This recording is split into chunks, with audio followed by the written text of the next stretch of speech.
So Speaker Pelosi was at the White House with President Biden when he signed the bill, and it was announced within the last 48 hours that she has COVID-19. I mean, she was all over the place. I'm not here to criticize her. I wish her well.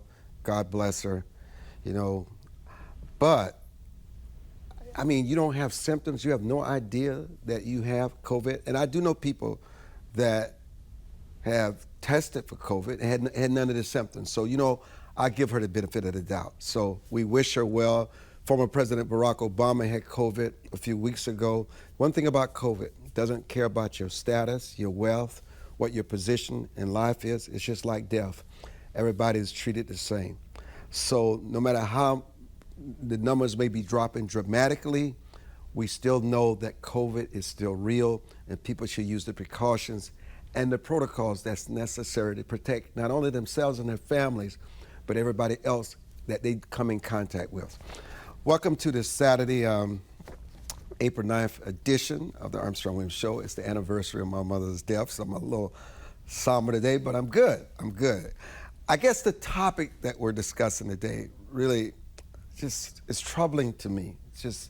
It's very troubling. And I'm going to read a little here, okay? The Biden administration endorses transgender, youth sex change, operations, top surgery, and hormone therapy. The Department of Health and Human Affairs, Office of Population Affairs, released a document just this past Thursday titled Gender Affirming Care in Young People. It calls what it describes as appropriate treatment for transgender adolescents. And I just, I don't know, it just bothers me. Maybe I'm out of touch, maybe I'm too old-fashioned, but we've invited Dee Dee, thank you for joining us. Dr. Doria Lynn, we've invited her, who's a therapist, sex therapist, and Larry Klayman is joining us to talk about this issue. And I see we'll have Dr. Doria Lynn shortly. But Dee Dee, you're being a mother. Mm-hmm. You have kids of that age. Is this frightening? This is very frightening, Armstrong, and thank you very much for having me on the show. I am a mom. I have a 14-year-old daughter and a 20-year-old son, and this is extremely frightening to me. But I also go back to say that elections have consequences. And when you hate President Trump so bad that you ignore what President Biden has been saying for such a long time, not to mention not talking about the racist comments that he's made in regards to not wanting his children to go to school in a jungle, or that President Barack Obama, a Ivy League graduate, that he's clean. Why wouldn't he be clean? Not those comments, but when during on his campaign trail, he stated that an 8-year-old or your 10-year-old could decide that they're transgender. That is very concerning to me, because for me, it's science. If you want me to come from the science part of it or my faith, in the book of Genesis, God created male and female. To me, that's period, point blank, as my sister says, full stop. There's no changing that. Science, males are different than females. Their reproductive systems are different. And in my opinion, you can't change that. When I was 8 years old, I think I wanted to be a butterfly. My children, they wanted to change what they wanted to be from day to day, from week to week. And so it is very concerning to me as a mom. Larry Klayman, you're wearing a hat today. You getting ready to go fly somewhere?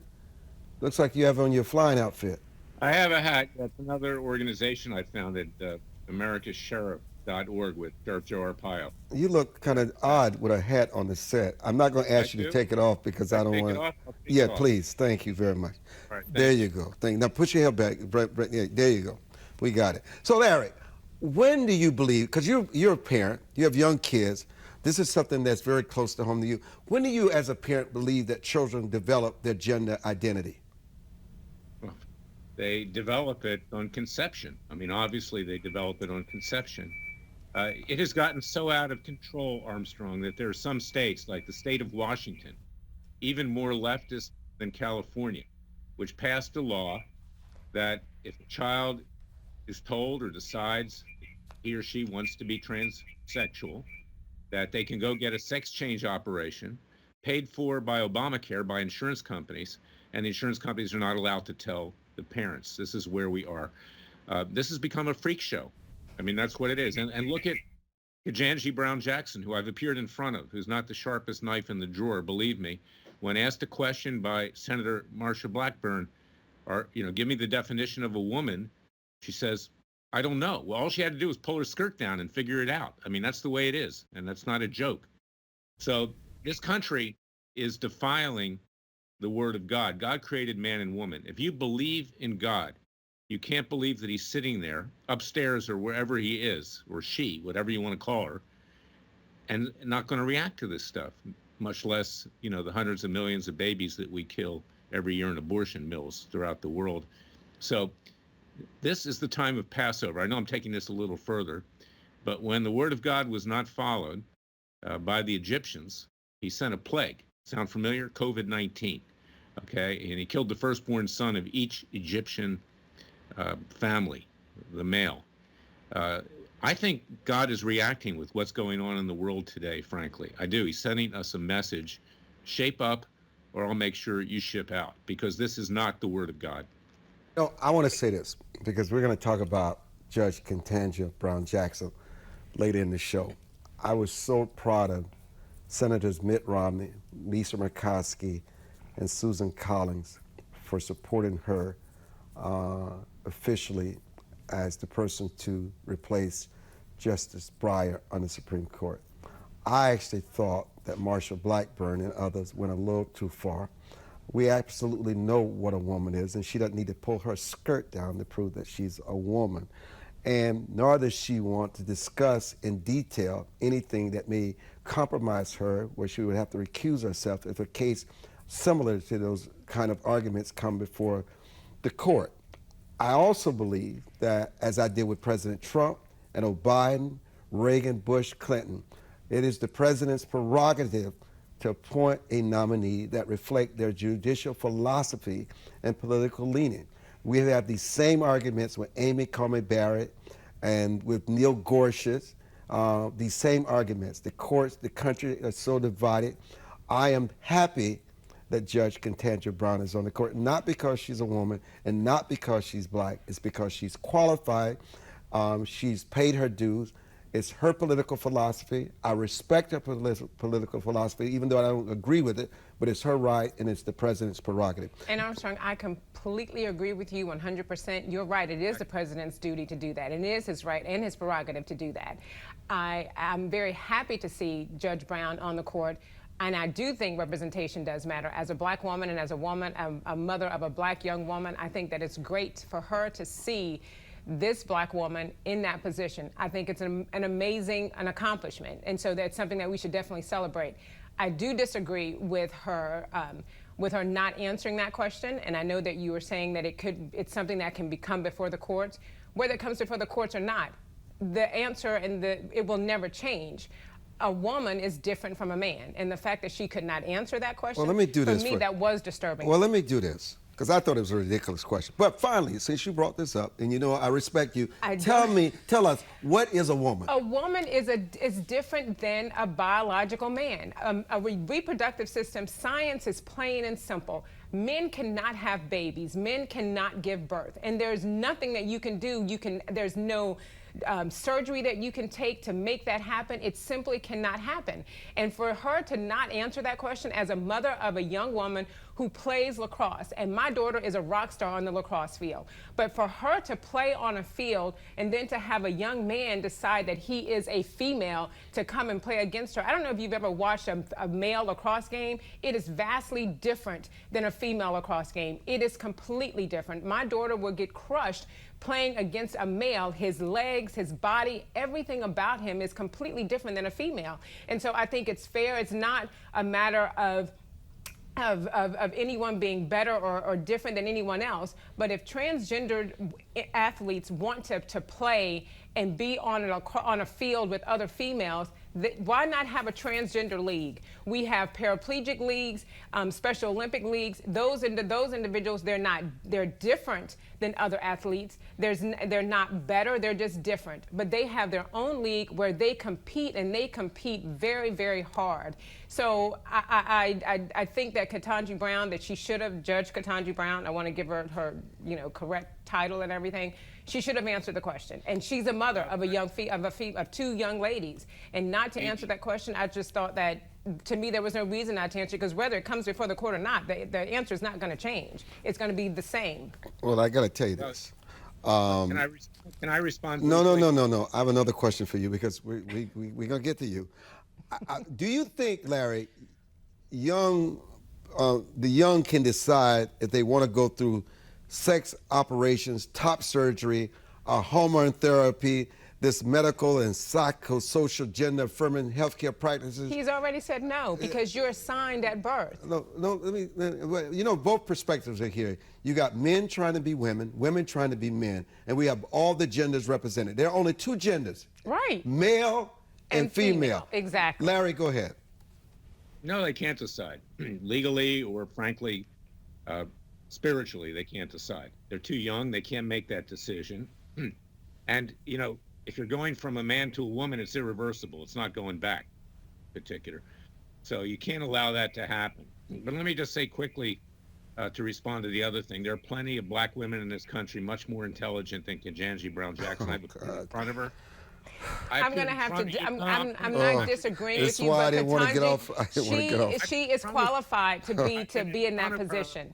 As a lawyer, Edie, I've been in front. She didn't even know what the Freedom of Information Act was when she was on the lower. Okay? We're not talking about race or gender. We're talking about qualification. But number two, you're going to find with her taking positions and writing decisions directly contrary to what you believe in. And frankly, this is contrary to the Word of God. If you are religious, you cannot accept that. Well, then we accept the Sotomayor, we accept the Kagan. I mean, how are they any different? They're liberals. I don't know what they're going. It's not a question of whether you're gay or not. It's a question of changing your sex. We don't know how she's going to vote. I know how she's going to vote. I don't need to be a rocket scientist to figure that out. The response to that question was, "This is the way I'm going to vote." So let me come back to this, because I think there's a larger issue here. Not all transgenders believe in this movement that's unfolding before our very eyes. What they're trying to do to these young kids.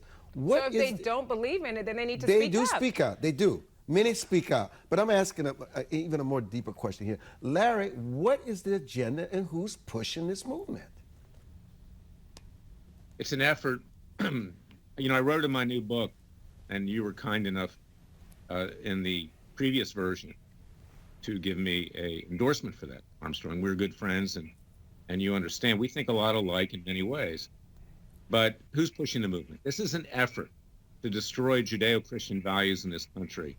It goes along with taking total control of the American people using COVID-19. It goes along with using the FBI and Justice Department as a Gestapo to quell dissent. It goes along with dumping trillions of dollars into the economy. The people don't want to work to create huge inflation. It goes along with opening the borders so drug traffickers, human traffickers, people with disease and terrorists can come into our country. It goes with destroying the police and creating rampant crime. And it goes with destroying our military. It is the leftist plan to destroy the country. The most heinous of all is to destroy our Judeo-Christian values. And that's exactly what they're doing. They're cutting the legs out from under us in that regard. And we're going to come back to the Armstrong Williams Show. It is Saturday, April 9th. Don't go away.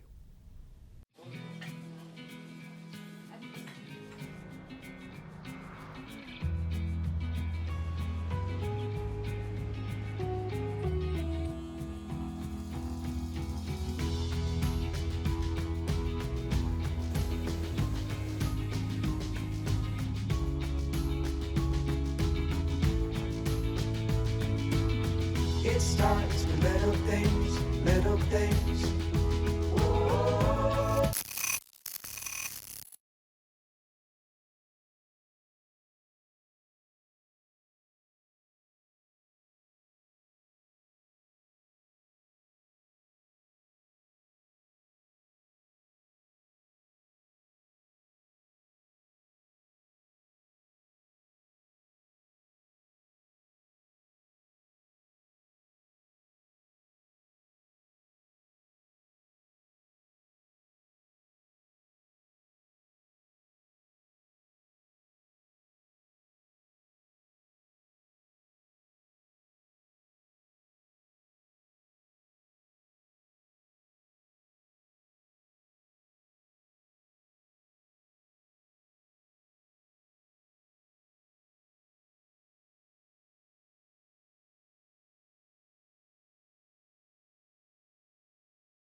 We're now joined by psychotherapist Dr. Doria Lynn. You know, Doria Lynn, should children be allowed to select their gender? And what is the real help that trans minors need?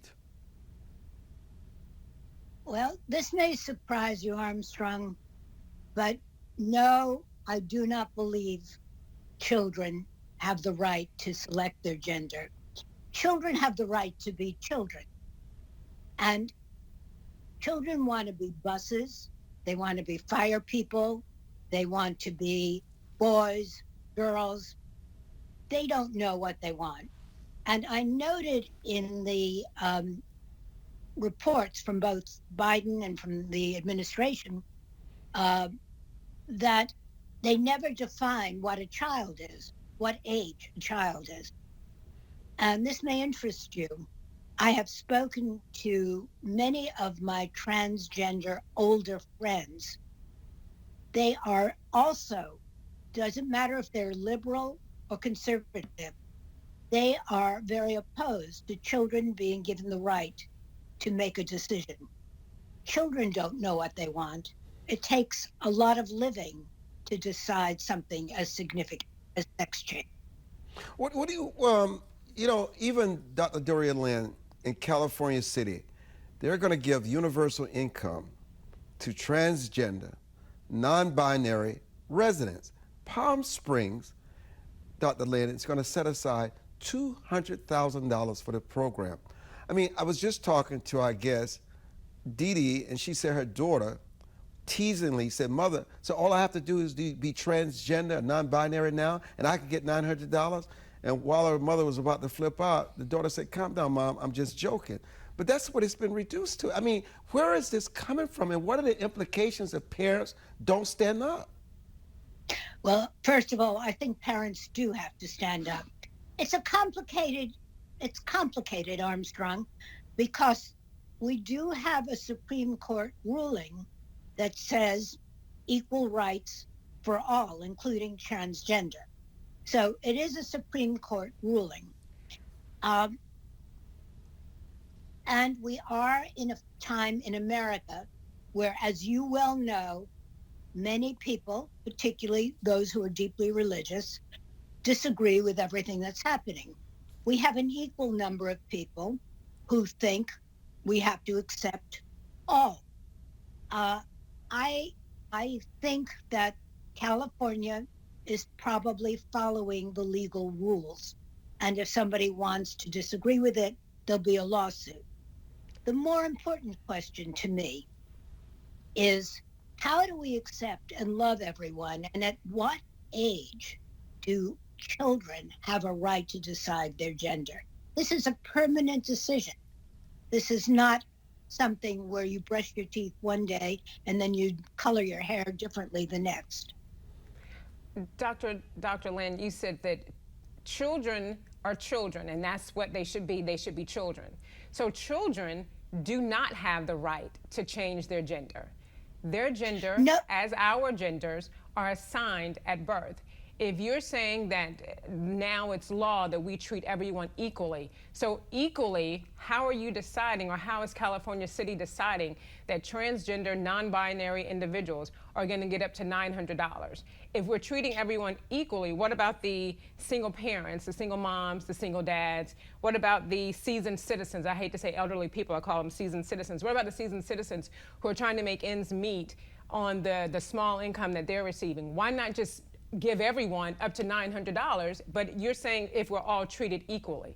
So what makes a transgender, non-binary person so different and so special that they get to get this up to $900? Well, let me tell you what DAP. Wait a minute, Dr. Lynn. DAP Health CEO David Brinkman claimed to reporters just this week that the transgender population is one of the most marginalized populations in their city, who face some of the highest levels of housing insecurity, joblessness, and discrimination. But it sounds like that's the story for all minorities, not just transgender. Right. It's for everybody, Dr. Lynn. That's true. That's true. But right now we're talking about sexuality and transgender. And the Supreme Court has upheld equal opportunity under the law. That's a Supreme Court, that's a legal issue. It's not a personal belief issue. It's not what you or I believe.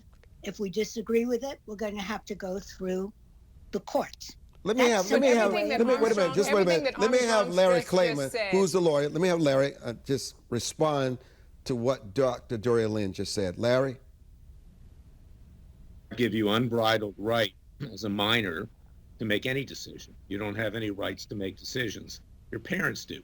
Number one. But I agree with to you. Be a little, They agree. She agrees. To be a little facetious. Hey, if you want $900 in California, you can hold up a bank as long as it's less than $900. You won't be charged with any crime. Use that if you really want $900, or go steal a TV. We're off the topic, though. We're off the topic. I agree with you totally.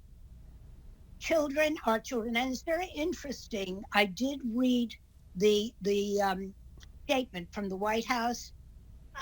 They never, unless I've misread, they never define what a child is, or who a child is, or what age. And clearly, children have no right to choose their gender. Now, we do know unequivocally, scientifically, that 10% of population happens to be born gay. They're missing a chromosome, and that's just the way life is. So you have 10%. Then we have the choice of what sex we're going to be. This has gone through the courts, and right now the courts are upholding that this is the way America will be. To be gay does not mean you're transgender. To be gay does not mean you're transgender or transsexual, and there's a difference there as well. That's a non-starter. And then also, I'm going to say that if you're saying that individuals, that everyone is able to change or to make a decision or what have you, I didn't choose to be black. I was born black. Transgender individuals, that's a choice, in my opinion. My biblical opinion, that's a choice that you've made, a conscious choice as an adult that you've made, that you want, that you are a male, but Wednesday you decide that you want to be a female. And then you could change that. You said earlier, children can change, and children do change their minds on exactly what they want to be. And so to me, rather than giving these individuals up to $900 a month or however often they're going to give it, give them the mental health support that they need, because that's really what they need. You know, Larry. Well, we are saying that it is an illness, and I will disagree with you on that. And you're saying that they're born with it, and I'm going to completely 100% disagree with that. I do not think sexuality is an illness. There's a wide range of illness. But it can be. But you're saying that, and I'm saying, as a Christian, Genesis says God created male and female. There's nothing in the Bible that I've read that said that God made anyone gay or that it was a choice. That they were born that way. Are you saying, it is a choice. Let me stop you a minute. So I got to make sure I understand this. So you're saying someone's sexuality, whatever that is a sickness, or is it a sin like anything else? To me, do you think you think somebody sin who's is a sin. There's no big sin or small sin. Sin is a sin, so, period. So you're saying that someone is... If you're choosing to live against what the Bible says, it's a sin. It's a sin. It's a sin. So where does the sickness come in? I don't say that it's a sin. Who's saying it's a sickness? Larry, you said... I heard that it was... You've got some mental problems. We needed mental health. Mental doesn't necessarily mean you're sick. Right. It means you're disturbed. You have issues, you have challenges. Right. We have a number of issues going on here. One is, do children have a right? No. And in my opinion, and in everything I've read, children do not have a right to make their own decisions. And it's an abnegation of parent responsibility if a parent does not act like a parent. Once a child is an adult, that's the age of 18, some believe in the Bible, some don't. Right now, the law of the land says we have to respect. We can mark X on our passports. That is the law of the land today. It can change, but right now, that's the law of the land. You know, the Bible God gives us free will, the will to accept him or reject him. And that's what this boils down to. And I want to follow up on a point that Dr. Doria Lynn just made. The United States will allow the X-gender option on passports and improve government inclusivity for transgender Americans. Larry, why is this important to their community, and are there any security risks this could lead to? What kind of security It's risk? important. People are people. It's important because, in my view, with children, let's put it in the context of children, they're being pushed, they're being indoctrinated, they're being told it's neat to be transgender and transsexual by other transgenders and transsexuals. They want to, kind of like Dracula biting someone on the neck. I mean, I'm being facetious. You know, I can also be facetious in this respect. In Hollywood, it's quite fashionable to have a transgender child. Charlize Theron has a transgender child. I don't think the kid knows whether it's transgender or not, but it's neat because you're part of that Washington Hollywood scene. It's the same thing. It's the flip side, as they say. Washington is Hollywood for ugly people. Okay, but the reality is that it's become a freak show. That's what it's become. Well, I think it's I remember a fashionable. time I when it think was it's fashionable to listen Yeah. to Kirk Franklin, to say that you're a Christian, to say that you love the Lord. Why can't that be fashionable? Well, listen, Dr. Lynn, what should be an effective action to remove barriers that transgender people face in accessing critical government services and improve the visibility and the sensitivity that transgender people face in our nation's database? It's a wonderful question. I think that we have to specify an age, first of all. Someone who wants to change their sex absolutely should receive supportive services.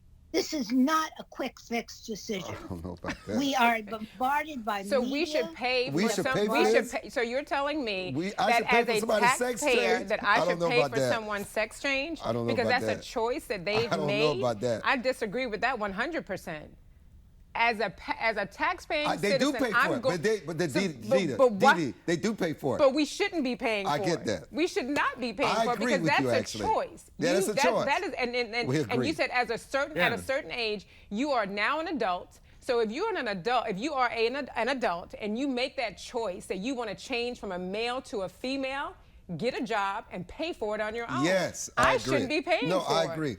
Not at all. Dr. Why? Yeah, you can get it. There's Dr. Lynn, nothing you can say to me that's going to make me think that it's okay for me. I work 60 plus hours a week and I'm going to pay for someone else's sex change because they've decided to go against what God has told them they are? Absolutely not. Even if Well, they were you know- not going against what God God- One of requires the them, I still wonderful don't want to pay I things- for still it. don't want to pay for No, I it. don't. Period.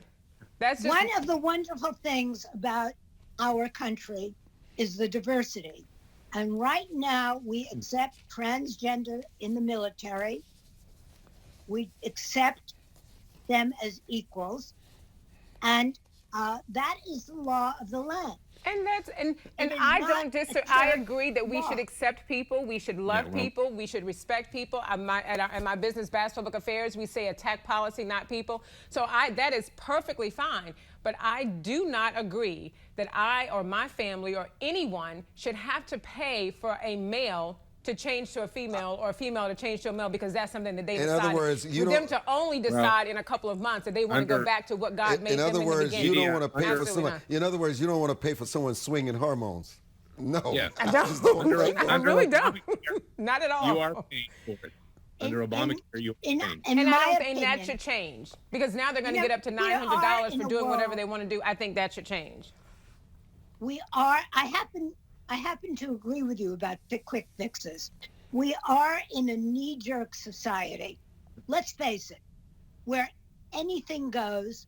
We want equality. We want equality with words, and then we blame people if they're sexually accused of being sexually active with the opposite sex, and yet we permit and have gowns and clothing that is practically non-existent. So we're in a very complex world. and children face that. It is a parent's responsibility to protect their children and protect what they watch. So I hope that President Biden is listening and watching, so Dr. that he knows Dorian, that. I know time is of essence for you today. I got to talk about the fact that you're finishing incredibly your fourth book. Thank you. Still Rocking is what it's called. Still Rocking. Voices of Modern Aging. Yes. And there are plenty of stories with sex. And you talk about you're being a sexpert, but you're talking about still rocking. That's right. We're in a society where believe it or not, older people are having a hell of a lot more sex than young people. Big change in society. I hear you. I hope you're having it with somebody your age, though. I'm sorry. I'm sorry. I'm old enough. I'm sorry. Okay, we're going to say goodbye. That's too much. For Dr. Dorian Lynn, thank you for joining us. Still rocking. Thanks, Armstrong. Still rocking. My pleasure. We're not going to say what she's rocking, but she's still rocking. We're out of here. We'll be back. We all are. We all are, yes. We'll be back. Don't go away.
And welcome back to our April 9th show. You know, it's the day is my mother's birthday. It's something about April 9th. I love April 9th.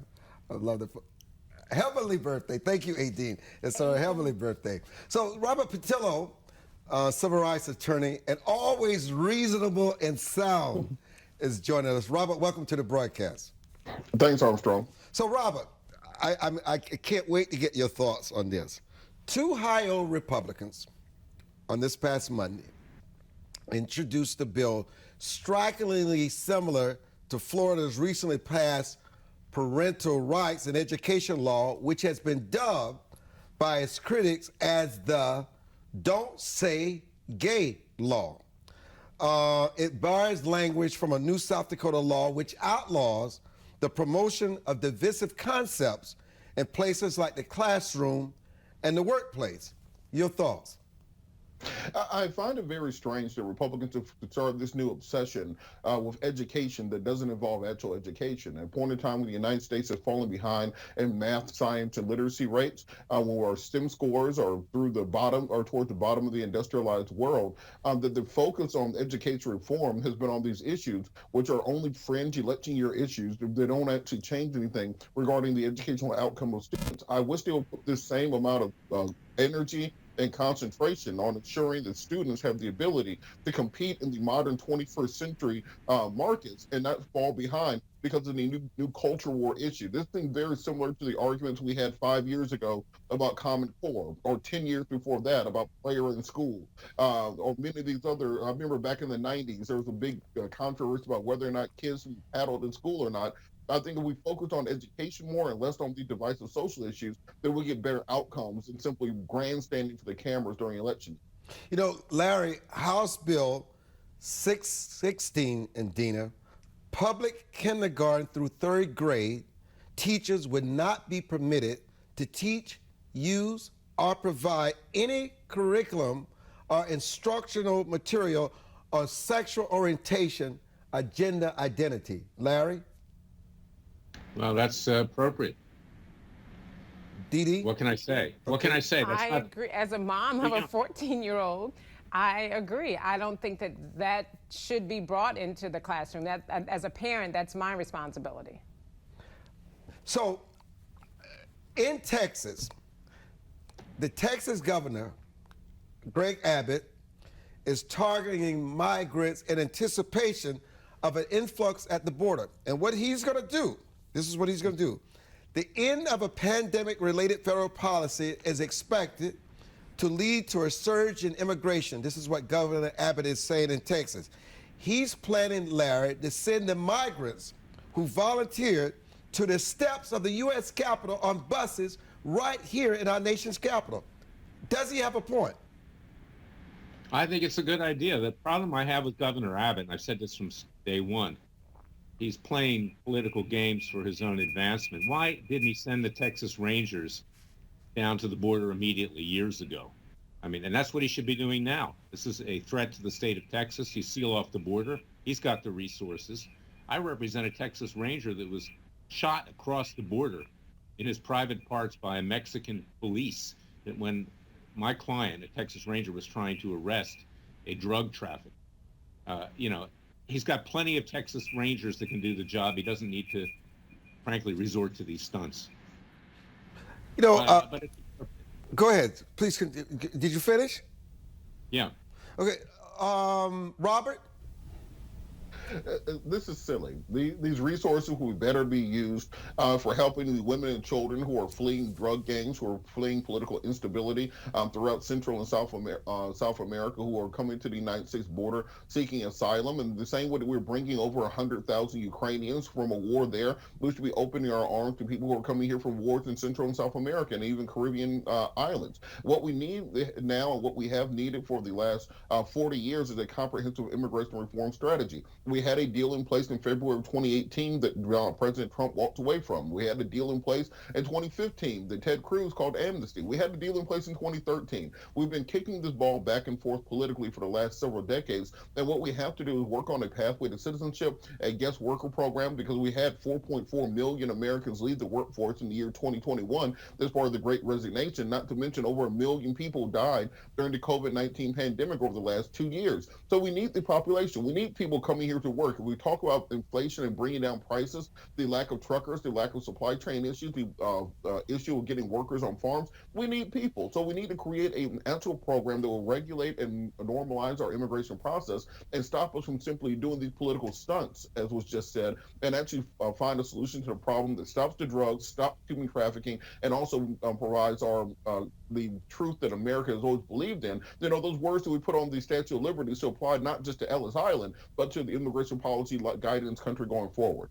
I'm going to always say I'm 100% supportive of America being first. So I think that you talk about bringing people over to work. We have people here that need jobs, that need training to actually do some of the jobs. So in my opinion, let's do that. Let's support the people that are here in America and help them get the jobs that we need to have and fill those jobs. And we do need to figure out exactly what to do at the border, but I'm not a supporter of just bringing people over just because, I don't care where they're coming from, just to try to get them to work. We have Americans here that want to work. We need to help them and educate them on how to do the jobs that we need to get them to do, in my personal opinion. And also, there should be a system of how you bring them over. They definitely should not be criminals. They should not come over here with COVID. They definitely should not be exploiting the loopholes for sexual trafficking. Right. We certainly shouldn't turn the borders over to the cartel. There's a pathway to come here, and it's just open borders right now, Robert. And we can't keep that. We absolutely can't just have open borders. We have we have to protect Americans first. And for people, when you say that, everyone gets all up in arms as though America is supposed to just take care of everyone. We do that. We do. We open and we support and we love and we encourage and we give money and we buy things for all types of people in other countries. America needs to take care of the people that many are Americans right down are struggling the now. They're right, struggling. Many They really are. I mean, I passed people coming to the studio today, so I'm like, you know, there are millions of people here in America that we need to support and take care of before we just start taking care of everyone else. This is the whole point of having a comprehensive immigration reform strategy put in place. We have to deal with the DACA issue that's been going on for over a decade now. We have to deal with our guest worker program because many of the things we believe in and enjoy here in America are a result of the guest worker program that needs to be overhauled. We have to deal with the H-1B visa issue because many of our tech agencies, many of our high Silicon Valley companies depend on those H-1B visas to bring the best and brightest over here. We have the best and the brightest here, Robert. We just need to continue to educate them to give them the tools that they need to do the jobs. You're saying the best and the brightest aren't in America? I completely disagree with that. We have educated, extremely educated individuals here that can do those jobs, that want to do those jobs. We just simply have to give them the ability to do it. So when you say the best and the brightest and you're not saying that they're here in America, I disagree with that 1,000%. You can have your opinion. We have facts. You're right, and it is my opinion. You have to understand that we have facts on the ground. So you're saying factually that we don't have the best and the brightest here? We can look at the labor statistics. I don't understand that. I really don't. 4.4 million people left their jobs in the last year. We have to fill those jobs. When we talk about the needs of farm workers, and there are other people here that could fill those jobs. Today, who say that the price of farm workers is why we're seeing these inflated food prices. We are dealing with a situation with truckers, interstate truckers, but we are turning over 100% of truckers every year. You can't get the people to do the jobs. So when we say we need a guest worker program, we have to look at the reality on the ground that simply deal with the opinions and kind of this flowery language. And this is why we have to go back to that deal that we had in place in 2018 that actually had border wall funding in that bill, billions of dollars in border wall funding that dealt with putting more border patrol agents at the border, which will have inspected shipping containers that come into this country. Also pair that with the need to increase our infrastructure at our ports to ensure that we're actually checking those containers to stop human trafficking. There's an actual logical way that can be done based on statistics and math, but what we're doing is going on feelings and demagoguery, say we're going to put them on buses and send them to Washington, D.C. If you want a real solution, you have to look at the facts and not simply demagoguery. And we will be back.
Our president, Joe Biden, was once one of the poorest senators in the United States Senate. And he went to middle class, and then when he became vice president of the United States, he became a multi-millionaire. Now, some would say it came from speeches and book deals, but when you look at the millions that the Bidens have accumulated since his years as vice president, people begin to wonder, when you think about Hunter Biden's laptop and the allegations and the money trail that's on there, whether or not the president benefited from his son's corrupt activities. Well, South Carolina Senator Lindsey Graham asked this question recently: how then Vice President Joe Biden allegedly made all this money off the vice presidency? I want somebody to ask the question of the Biden family that were asked of the Trump family. What were your deals in Russia? I want the same level of scrutiny, and if you believe this laptop is accurate and true, there's a treasure trove of conflict of interest in that laptop. Larry Klayman, did he earn it honestly, or you think there's something very underhanded that's going on here that the laptop would eventually reveal? Well, first of all, trading on one's influence and name is a common practice in Washington, and it is criminal. Okay? What we're talking about are crimes.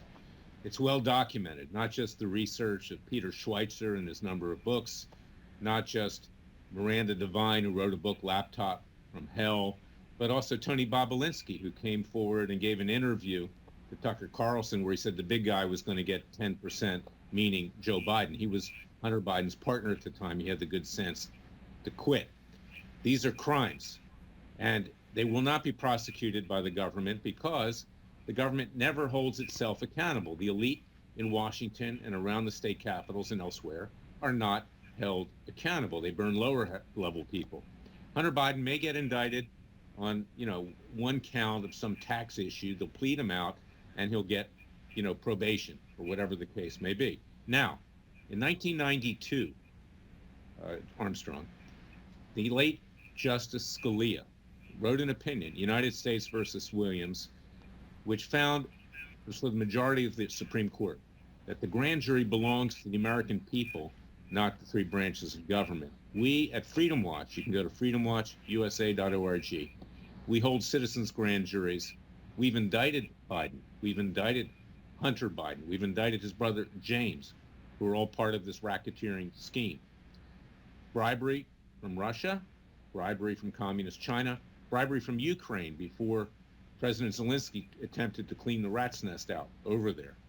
And we are trying him between May 10th and 12th for these crimes. We will seek, if we get a conviction, a life sentence, and we will ask the police and the military, established law enforcement, to carry it out. You can't have this guy in office for another 3 years. I don't think we can survive. And that gets to another point. Why is there open borders? I wanted to weigh in there. No. We're done with open borders. I want Robert Patillo to respond to what you just said. This is the new MacGuffin of the Republican Party. This is the new Hillary's emails. This is the new distraction from actual public policy issues that Americans need to be dealing with. If Hunter Biden had dealings, and I think the Department of Justice will handle it, the state of Maryland has already launched an investigation into him. We've been dealing with this and going back and forth on it for several years now. What we have seen, however, is that Republicans have not been willing to deal with the issues that went on with the Trump campaign, both before, during, and after him being in office. They were trying to build a Trump Tower in Moscow. We had the president stand next to Vladimir Putin and say he believed him over his intelligence agencies. So this idea that somehow this convoluted fairy tale that Republicans have been spinning, that Joe Biden stayed in Washington, D.C. for 50 years, and then at the age of 76 decided to go into a corrupt bargain with China, Russia, and any other nefarious individuals in order to enrich himself, I don't think is realistic. We don't have any vice presidents living in poverty. You make money after you get out of office. As George W. Bush said, it's time to refill the old coffers on the speaking tour with book deals, just as any other president has done. So I think it's the latest distraction of the Republicans trying to find a new thing that they can run off after, to ignore the fact that they have been running without a platform for the last 3 years, and they don't really have a direction for the party besides conspiracy theory.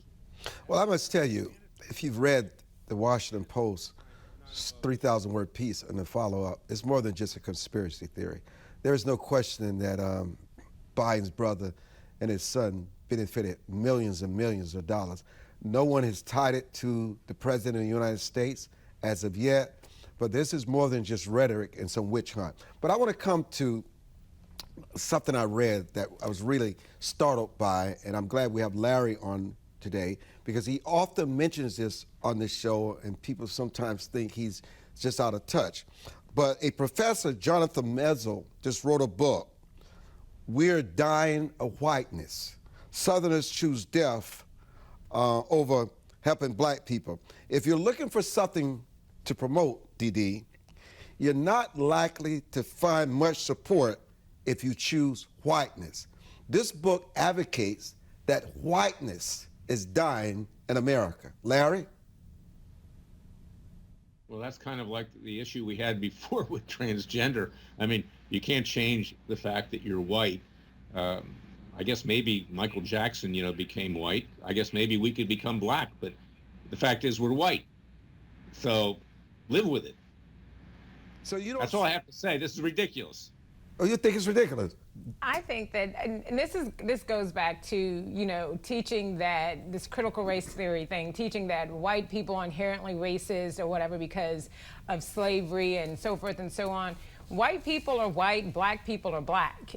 Period. That's it. And so you have good people and you have bad people. Period. That's it. And so to think that one race is better than another race or what have you, it is, as a white individual, because of how this country started and because of what we've been through, yes, white people, in some cases, that invisible knapsack of privilege that we like to talk about. But this is America. This is, I'm a capitalist. I believe that my children, they get a good education, they can grow up to be whatever it is that they decide to be, because we live in the land of the free. You can do and go and speak, and you have freedom of speech. You can be whatever it is that you want to be. So to say that, one person or one race is better than another, I think it's a bunch of, it's trying to divide and keep people divided, and it's nonsense. I think that we should just continue to respect and love people and work and be different and accept people's, how we are and who we are as individuals. Earlier on, Robert, before you came on, I wanted to get into it with the segments. When you joined us, we got into a discussion about Judge Ketanji Brown Jackson, and our colleague here, which I disagreed with, by the way, Mr. Clayman, said she was not qualified for the court. I just can't leave that out there, that she's not qualified for the court, because I vehemently disagree with his assertion. So I want you to talk about Judge Brown, now that she's been confirmed for the Supreme Court. Your thoughts? Absolutely. And just very quickly to touch on the last point, that professor that none of us have ever heard of got us to talk about their book by making a provocative title so they can sell more books. I think that's the entirety behind what they were trying to do, and I think it's been effective. But with Judge Brown Jackson and now Justice Brown Jackson, I think we saw the weaknesses of the Senate, where we saw that instead of actually discussing what her record was, discussing what her judicial philosophy would be, what side of the court she would fall down on, what actual issues she believed in, we saw it turn into a 2022 and 2024 electoral grandstanding for United States senators to send fundraising emails after. She's one of the most eminently qualified justices that we currently have on the court. She's the only justice who was ever a public defender, who was a magistrate court judge, who clerked for the 3 different federal court judges, including the Supreme Court justice that she will be replacing. She is a eminent political judicial record. She's written, she taught, she's exactly the type of person we want on the Supreme Court, and to see her be smeared by political grandstanding, I think was a low point in the history of the United States Senate. But we have to say there was grandstanding all over the place, because they do. They all do it. And so when the Republicans had their chance and we had justices that were coming before the court, they were talked about what beer they liked and their personal things. Dee Dee, I'm out of time. They didn't talk about their qualifications. None of it makes it right. You're right, it doesn't. They both do it, and hopefully they will get beyond this and not make these personal attacks. I'm Armstrong Williams. Thank you for joining us for this edition and all of our guests. Good day, everybody.